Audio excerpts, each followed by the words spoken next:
Proverbe 11. L'Éternel a horreur des balances fausses, mais il aime les poids exacts. Le mépris suit de près l'orgueil, mais la sagesse se tient auprès des humbles. L'intégrité guide les hommes droits, mais les tricheries des gens infidèles les mènent à la ruine. La richesse ne sera d'aucun secours au jour de la colère divine, mais être juste sauve de la mort. La justice de l'homme intègre lui fait prendre le droit chemin, mais le méchant tombe par sa propre méchanceté. La justice de l'homme droit le sauve, mais les gens retors sont pris au piège de leurs désirs. Quand le méchant meurt, tous ses espoirs périssent, et la confiance qu'il avait placée en ses ressources s'effondre. Le juste sera libéré de la détresse, et le méchant y prendra sa place. Par ses paroles, l'impie cause la ruine de son prochain, mais par leur science, les justes en sont préservés. Le bonheur des justes fait la joie de toute la cité, et quand les méchants périssent, on pousse des cris de joie. Une cité prospère quand des justes attirent la bénédiction sur elle, mais les paroles des méchants œuvrent à sa ruine. Qui traite son prochain avec mépris est un insensé, mais l'homme intelligent accepte de se taire. Le médisant divulgue les secrets. Un homme de confiance tient la chose cachée. Quand un peuple n'est pas bien gouverné, il décline.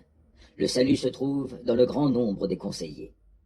Qui se porte garant des dettes d'un inconnu s'en trouvera mal, mais celui qui veille à ne pas s'engager assure sa sécurité. Une femme aimable obtient les honneurs, mais la femme sans vertu est assise dans la honte. Les paresseux n'ont jamais d'argent, les hommes énergiques obtiennent les richesses. L'homme bienveillant se fait du bien à lui-même, mais l'homme cruel creuse son propre malheur. Le méchant fait une œuvre qui le trompe, mais celui qui sème la justice reçoit un salaire sûr. La justice mène à la vie, mais celui qui poursuit le mal court à la mort.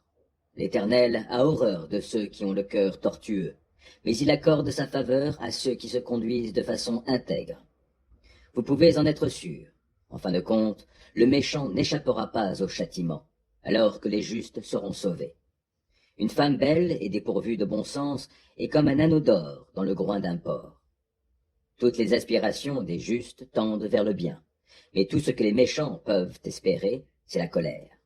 Tel donne libéralement et ses richesses s'accroissent. Tel autre épargne à l'excès et se trouve dans la pauvreté.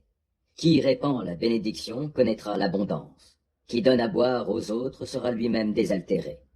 Le peuple maudit l'accapareur qui retient son blé, mais celui qui le vend sans différer obtient la bénédiction.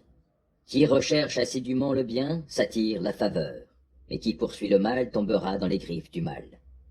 Ceux qui se confient dans leurs richesses tomberont, mais les justes s'épanouiront comme la frondaison nouvelle. Qui sème le trouble dans sa famille héritera le vent, et l'insensé deviendra l'esclave du sage.